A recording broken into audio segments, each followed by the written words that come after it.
time UPSC tuitions only in Tirumala IAS institute Chaitanyapuri. Call చేసి ఇప్పుడే join అవ్వండి. దక్షిణ కాశీగా పిలువబడే జగిత్యాల జిల్లాలోని ధర్మపురి శ్రీ లక్ష్మీ నరసింహస్వామి వార్షిక బ్రహ్మోత్సవాలు అంగరంగ వైభవంగా ప్రారంభమయ్యాయి. మొదటి రోజైన బ్రహ్మోత్సవాల్లో భాగంగా చింతామణి చెరువు కట్ట వద్ద పుట్ట బంగారం వేడుకలను ఘనంగా నిర్వహించారు. స్వామివారి ఉత్సవ మూర్తులను ఆలయం నుంచి భక్తుల నడుమ పురవీధుల్లో అశ్వవాహనంపై పుట్ట బంగారం వేదిక వద్దకు మేళతాళాలతో తీసుకెళ్లారు.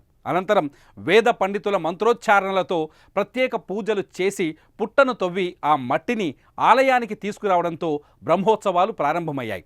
ఇక అలా తీసుకొచ్చిన మట్టిని భక్తులు పరమ పవిత్రంగా భావిస్తారు. ఈ మట్టిని వ్యవసాయదారులు తాము చేసేటువంటి పంట పొలాల్లో చల్లితే పంట అధికంగా వస్తుందని, ఎలాంటి చీడపీడ ఉండదని భావిస్తారు.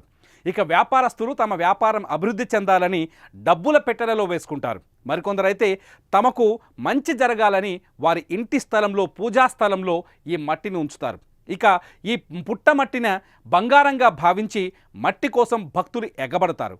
ఈ మట్టి దొరకడం తమ అదృష్టమని, స్వామివారి కరుణతోనే తమకు ఈ బంగారు మట్టి లభించిందని కొందరు భక్తులు సంతోషం వ్యక్తం చేస్తుంటారు.